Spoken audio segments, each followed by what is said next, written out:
Welcome, and thanks for joining this session from your location, wherever you are today.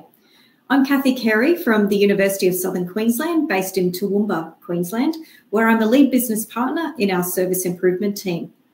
I can't believe that it's day 3 of the conference already. Welcome, and thanks for joining this session from your location, wherever you are today.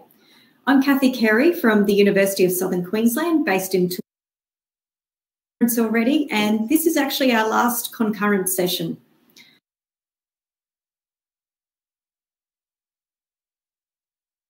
Questions. So this session this afternoon is facilitated by Diane Van Erck and Helen Ryan. So Di is the Director Higher Education at DVE Solutions and commenced work in higher ed in 1997. So Di's company DVE Solutions has completed successful projects across Australia and New Zealand to bring about change and improvements from the ground up. And Helen, our second presenter, is the Senior Manager, Academic Programs at Federation University. So Helen has worked in higher ed for about 13 years, mainly as the Faculty Business Manager. She is passionate about efficient processes with a good understanding of lean methodology, and she's also trained in design thinking.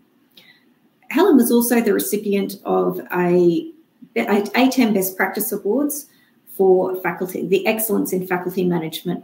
So welcome, Di and Helen, and we look forward to your presentation.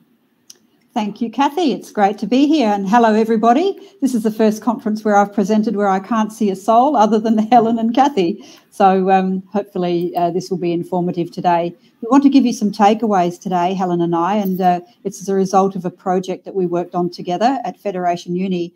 So essentially the first half of the presentation will be me talking about the training that we did at Federation and the approach to the 8 core issues or 8 core wastes in higher education program that I know many of you have participated in because we've delivered it to over 400 people in the last couple of years. And then Helen will speak to, I'll hand over to Helen, she'll speak to the actual outcomes of that training and the case study from Federation University that enabled them to put into practice some really excellent improvements. And then we'll take Q&A and can respond to those.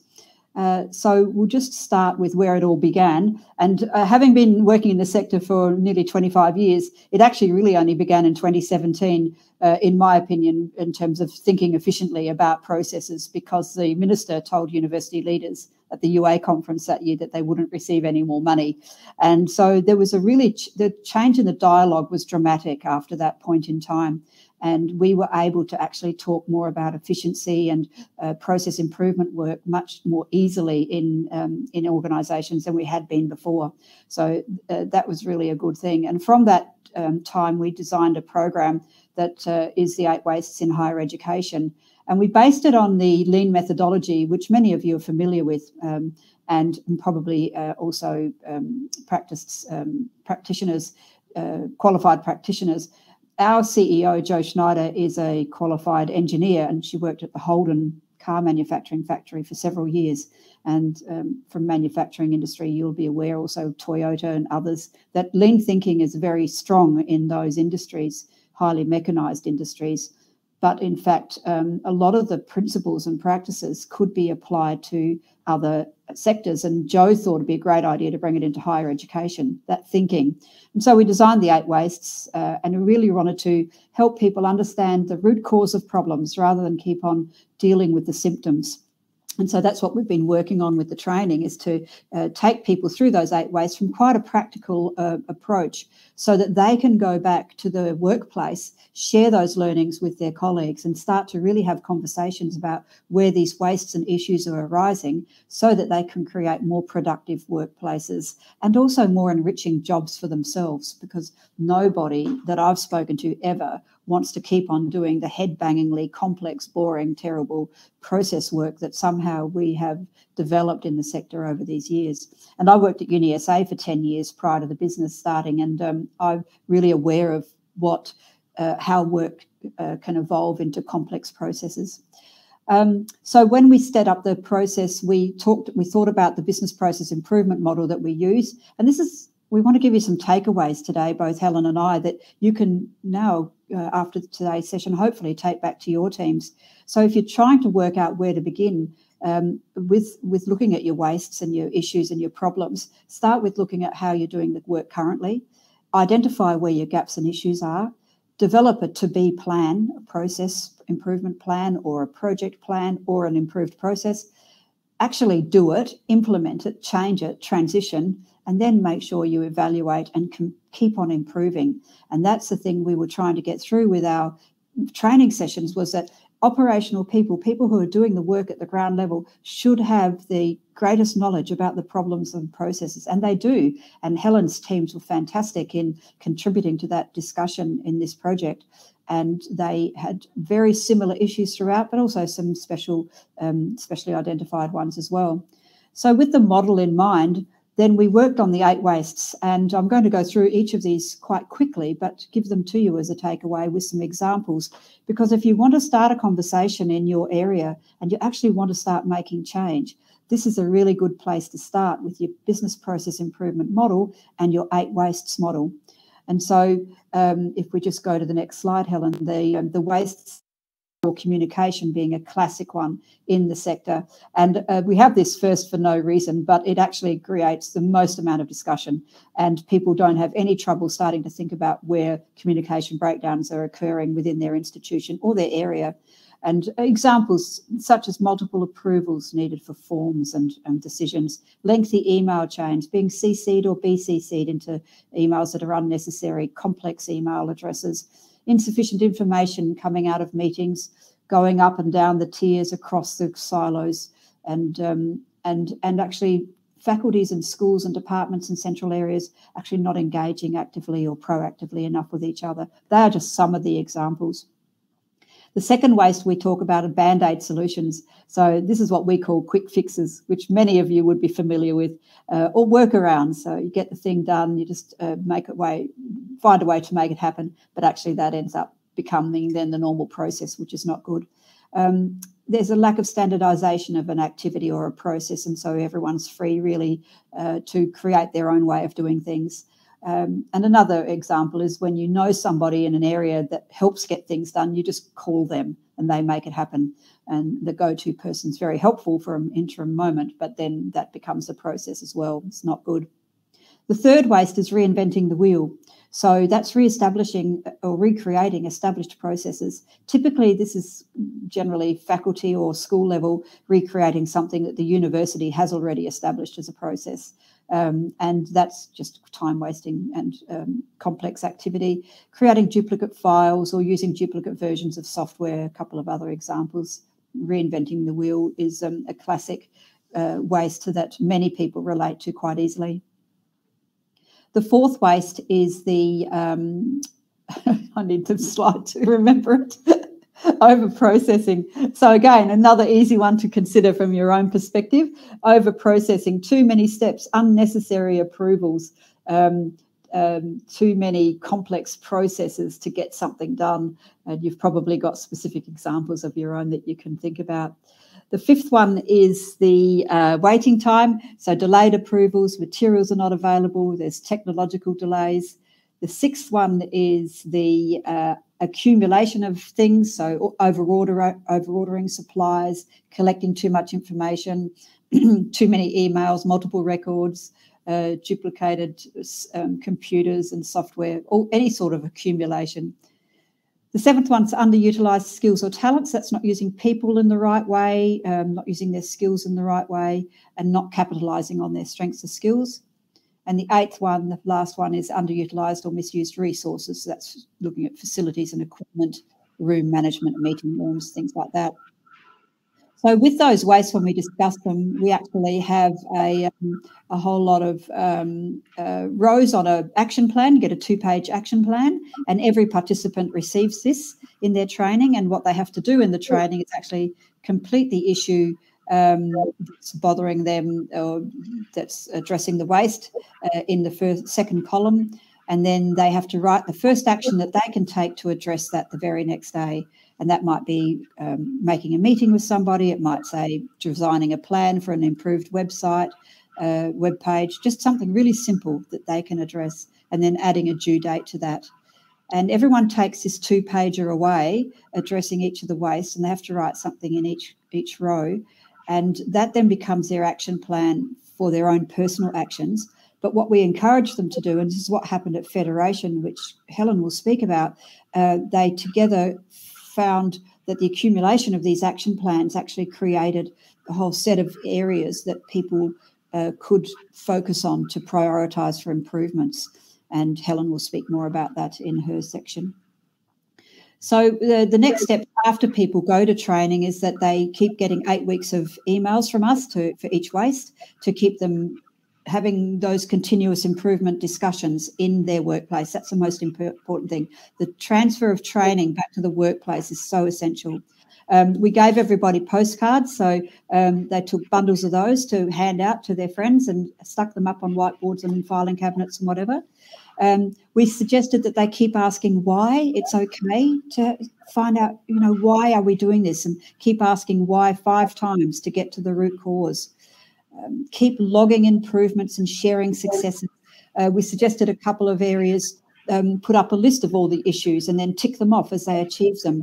Or when they've had some wins, write them up and then, celebrate with a pizza or cupcakes or something, because, anything that you can improve is a good thing.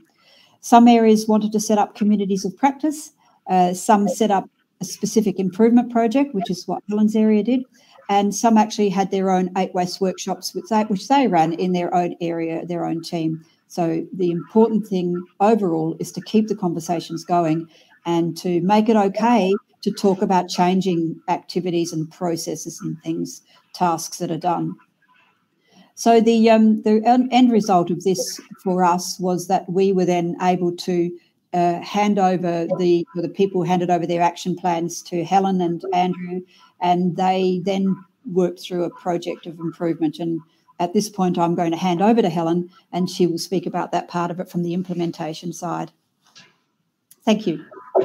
Thanks, Di. So good afternoon, everyone, and thank you for sticking with us at this late time of the day. So I'm Helen Ryan, and my role is the Senior Manager of Academic Programs here at Federation University.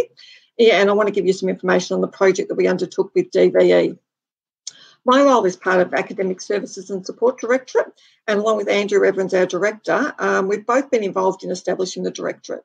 And it was initially formed in mid-2018 when 4 faculties were merged, and we've created 6 schools. And our Directorate houses all the professional staff that supports the 6 schools. So our teams include program support, school services, we have our work integrated learning team, we have scheduling, including timetable and exams, and also all our technical staff that support our practical learning spaces, and they're spread across our 3 regional Victoria campuses and our Brisbane campus. So one of our goals when we formed the Directorate, and we noticed very quickly, as you would know, all schools like to do things differently and faculties do things differently. So forming the Directorate, we got some visibility over those differences. So one of our initial goals was to create efficient and consistent processes. So in 2019, we decided we should do some work around these processes because they were very evident where they were different. But I found from my experience that although we had a really good skill set at mapping processes, we really didn't have a good understanding of how to lean them or identify the waste that Di talks about. And I met Di at a TMC conference a few years ago and thought that maybe we should build a good foundation with our staff first before we started mapping processes. So we engaged with Di and contracted DVE to deliver half-day training sessions across all our campuses. So we had 6 sessions held across 1 week. Di came over to visit us in Victoria, and we had 75 staff from the Directorate attending. So the training went very well, and it was very practical, as Di has shown you, where all the staff filled in those forms and put their own action plans. And we put staff from different teams together to create that sort of, so they got to know each other a bit more as well. So following the training, we found that there were some very consistent themes coming out and issues coming out. So DVE summarised these themes for us into about 10 broad categories. So we then decided, rather than to waste this passion, and we wanted to keep things moving, that we engaged DVE to provide us with some extra support and some project management around the next phase. To identify which issues to proceed with, we actually got the staff involved and put it to a vote, and got the staff to vote on the priority projects that were causing them the most grief. And we also asked if they were keen to be involved in that work, and many of the staff put their hand up to be involved. So there was a real sense of keenness to fix these issues. So after that, we then set up 4 work streams, and these were the themes that came out. So one was around communication. Our directorate had only just formed, and we didn't really have a lot of infrastructure around our communications. Our work integrated learning processes.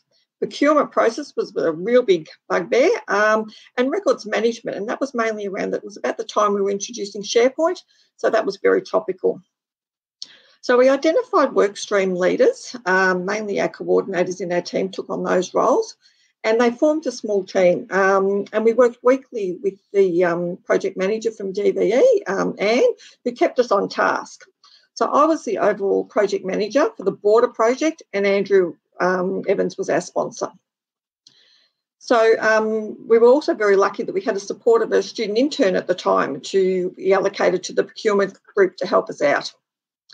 So the teams worked very quickly over the next 6 weeks to come up with the following outcomes that I'll take you through just very briefly. So it was a 6-week sprint, and they worked very diligently during that time. So the comms team, their outcome was to come up with a well thought out comms plan for our directorate, how we would interact with our schools, where we would store information, and that was sort of the infographic that they presented to us at the end. The work integrated learning team, and this is a busy slide, but you're not meant to read it. It just shows you the detailed work that was done. The work integrated learning team managed to map all the processes, and as you know, with placements, they're often different processes, so they end up coming up with 4 main processes, which we've used consistently since with the schools to talk to them about how we manage placement with them, what the academic role is, what we do for them, and we've continued to evolve those. And especially for schools that haven't been doing much in that placement space, it's great to be able to go to them with these already mapped processes so they understand what needs to be done. The third one is even busier. This was our procurement process. So this is why it was such a bugbear. It is such a long-winded process, and it doesn't just involve us. It involves, obviously, our central areas of finance and other areas. So to be able to map it out from start to finish was really important. So that was actually the outcome. That was about as much of that group got done. But what it has, it's given us a clear oversight of where the duplication is and where that waste is and where we need to do the work to streamline that process. And the final group, they were the records management. They actually come up with a great report, a copy of it in the bottom hand corner there, where they managed to come up with naming conventions for our new SharePoint sites for each of the schools. They mapped the folder structures from our old sites, and then they also come up with a training plan for all the various groups about how to use SharePoint. So we've been very lucky to do that, because we managed to get in place before it got too out of control, and we've now got some pretty well thought out SharePoint sites across the 6 schools. So these projects started in about January of 2021 and finished in April, just as COVID impacts really started.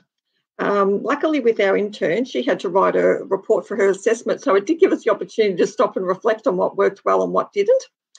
And I'd just like to take you through some of our learnings. So the DVE project management was vital. We could have easily dropped the ball on this in March and gone, it's all too hard with COVID happening. But, you know, we'd engaged DVE and they really kept us honest and kept us moving. So we did actually finish it. So, yeah, thanks to Anne for keeping on our backs there, Di. One of our goals in this project too was to expose our staff to the project management methodology, so that we could build some capability within the team that we can continue to do work in this manner going forward.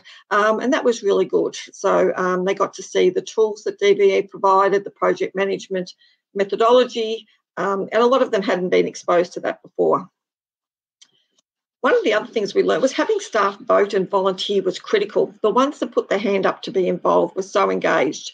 there were a couple of project teams that were a little bit light on. So we tapped a couple of people on the shoulder and didn't work so well. They weren't as engaged and probably didn't contribute as much as we would have liked. So having that volunteer was critical for us.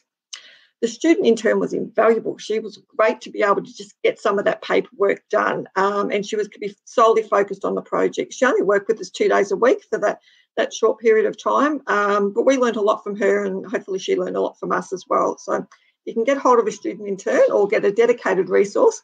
Highly recommend it.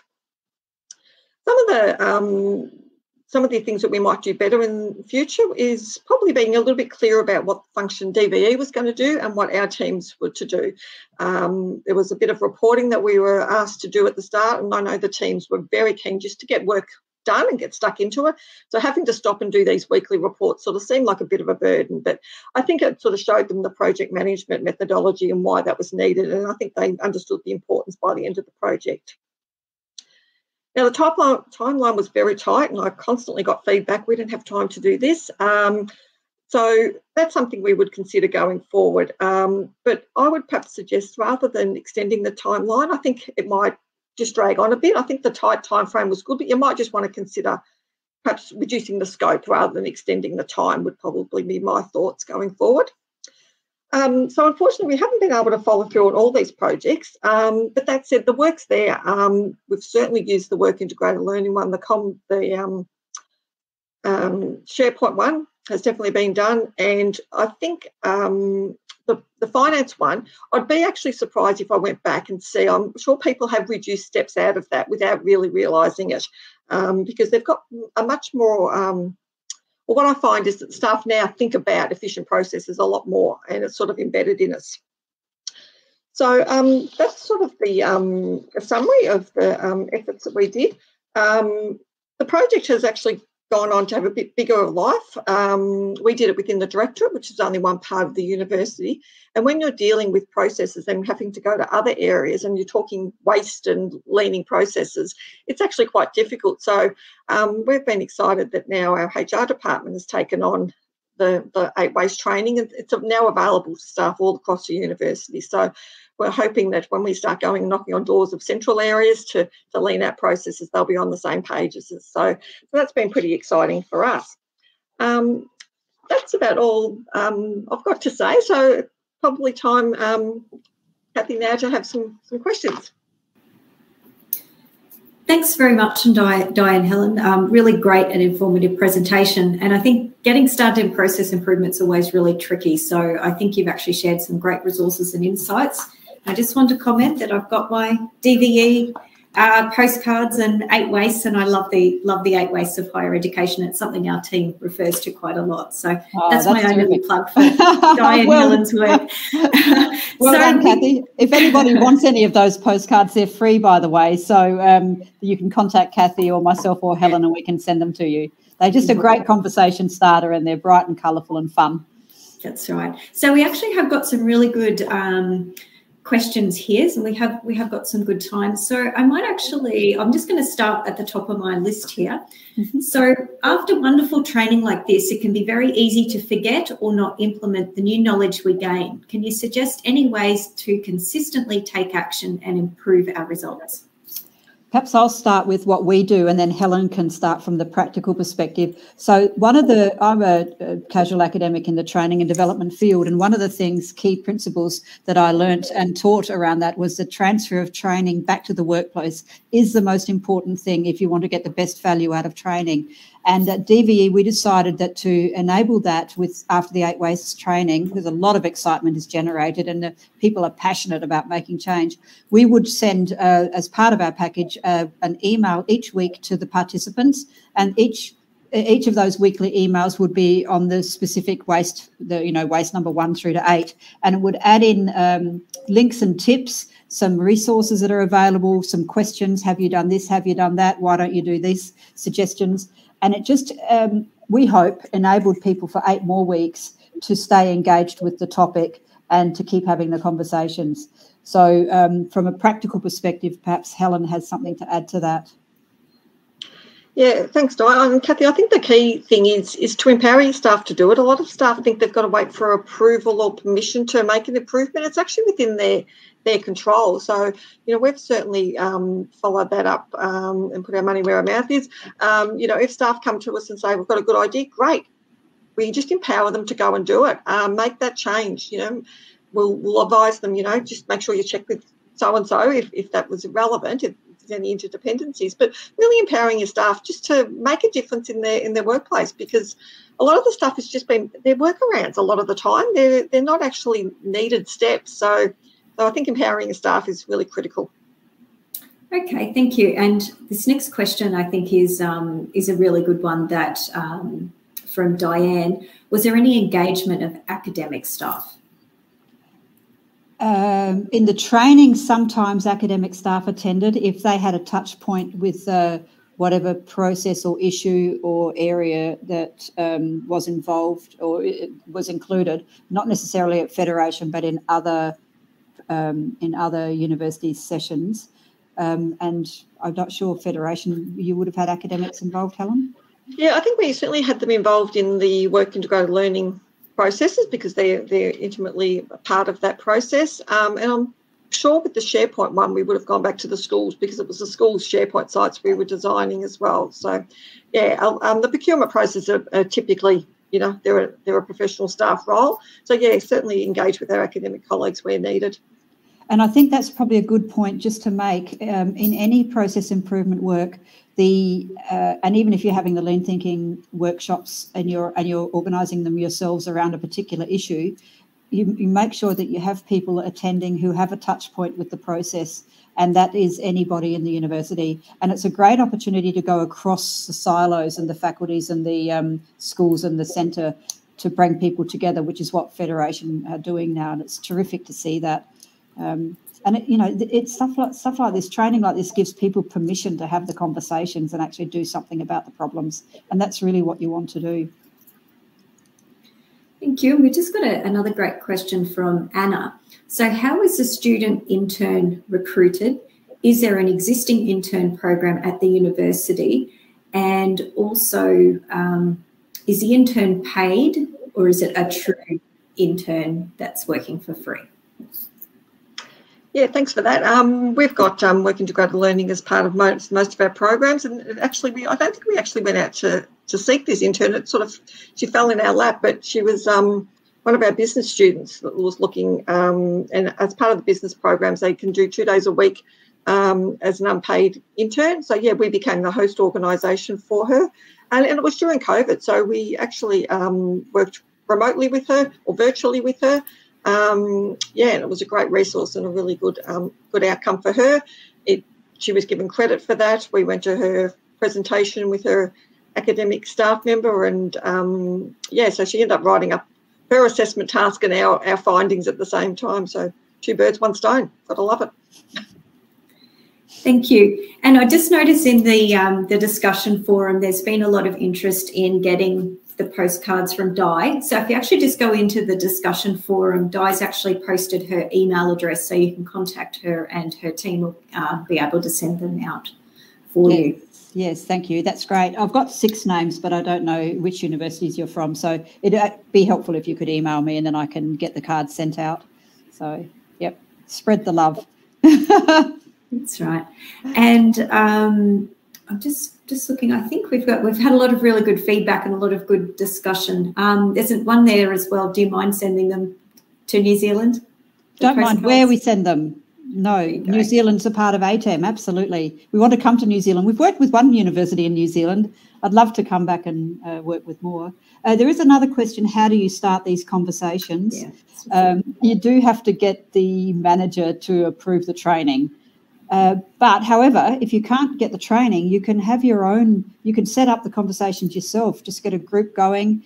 I think the action plan might be available on our website. If it's not, let me know. And I'll have a look as well. But you actually can just start that. It's such a, really relatively simple process to get going. And you just have a 2-hour session and talk it through. Okay, we haven't got much time left in this session because, as I said, this is the final concurrent session for TEM.